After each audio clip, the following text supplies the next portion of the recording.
Chisco, para venir a tu bar hay que reservar mesa o... Hijo de puta. ¿Te han dicho ya algo de lo nuevo? ¿Qué hablas, tío? De lo nuevo que se está cociendo. ¿Que se cuece qué? Que está caliente ahí en el horno. Que se está cociendo ahí algo gordo, algo... ¿Me estás llamando gordo, tío? ¿No tendrás aquí micrófonos o...? ¿Tú sabes algo que no me quieres contar? Pero... Chisco, se está preparando una nueva de agárrate a la silla que viene en curvas rápidas. ¿Qué curvas hablas? Agárrate a mi cariño suave que me picha en tu cara. Chisco, ¿tú te acuerdas de Manu? Manu, que era de Barrio TV, un chico súper gracioso. ¿De qué Manu hablas, tío? Muy guapete, que siempre estaba bailando. Súper alegre, siempre con risas. No. ¿Te acuerdas de Manu? O sea, ellos están preparando ahora un nuevo proyecto de televisión que eso va a ser la bomba.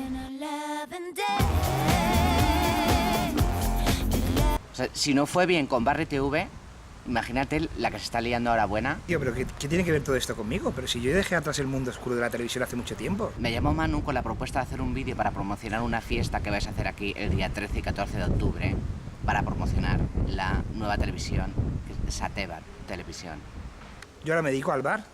Tengo un bar de puta madre y lo tengo siempre lleno. O sea, estamos preparando un cartel de conciertos, o sea, desde Chenoa.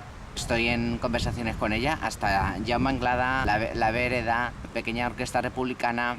Si lo de la fiesta de Sateva sale bien, te digo yo que ya puedes ir cerrando el bar, que nos vamos a recolocar nosotros en la televisión otra vez. Wonderbrass, Jaume Anglada, la Pequeña Orquesta Republicana, Pirates Pirats, Pujar fa suar, el Tònic, Carlos Garrido, la Vereda. La teva visió presenta Festavisió 2012. 13 i 14 d'octubre, ses voltes, teatre, dansa, animació infantil. I més coses, no vos ho podeu perdre. La teva visió presenta Festavisió 2012. 13 i 14 d'octubre, ses voltes. No t'ho perdis.